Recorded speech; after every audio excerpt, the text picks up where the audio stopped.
Hi friends, ఈరోజు మన వీడియోలో మా గ్రామాలలో పొలాలు ఏ విధంగా వేస్తారు. మన భారతదేశంలోని ఆయా గ్రామాల్లో మా గ్రామం ఒకటి, మాది జగిత్యాల డిస్టిక్ అండి. అయితే మా గ్రామంలో పొలం వేసే విధానం అంటే దాదాపు అందరిలో ఉండాలని అనుకోవచ్చు. విషయం ఏంటంటే రైతు, నా కాన్సెప్ట్ ఏంటంటే రైతు ఎంత కష్టపడుతున్నాడు, ఏం చేస్తున్నాడు, ఎలా మన చేతులకు భూమి వస్తుంది. వర్షం పడ్డా చూడండి, వర్షం పడ్డా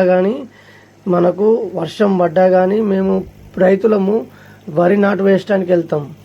ఎందుకు వెళ్తామనంటే మా పొలం సమయంలో జూలై మాసంలో ఈ టైం వరకు ఎప్పుడైతే పొలం వేసుకుంటున్నామో ఆ టైం వరకు మాకు అయిపోవాలి. ఒకరోజే దున్నుడవుతుంది, ఒకరోజు ఈత అవుతుంది, ఒకరోజే నరుడు. ఒక్కో సందర్భాల్లో పొలం ఏం దొరకదు, ట్రాక్టర్ దొరకదు. అందుకోసం వర్షం చూడండి, మా వాళ్ళు నారు విక్కుతున్నారు. పచ్చని నారు ఎంత చక్కగా ఎదిగిందండి. ఇది దాదాపు ఒక నెల రోజులకు మేము ఇట్లా చేస్తాం. అయిన తర్వాత మా వాళ్ళు గుజ్జులు వంచిరు. ఆల్రెడీ అక్కడ ఈత మొదలైంది, ఏతున్నారు కూడా ఈత. ఒక్కొక్కరు ఎంత చక్కగా వేస్తారంటే, ఎంత స్పీడ్గా వేస్తారంటే అంత చక్కగా వేస్తారు, అంత మంచిగా వేస్తారు మా వాళ్ళు.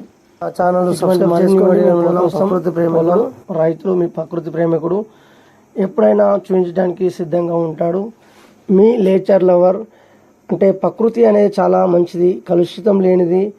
మీకు మరిన్ని అప్డేట్ కోసం అంటే పూర్వ పద్ధతిలో కూడా తెలియజేస్తాను. అంతవరకు చూస్తూనే ఉండండి నా ఛానల్.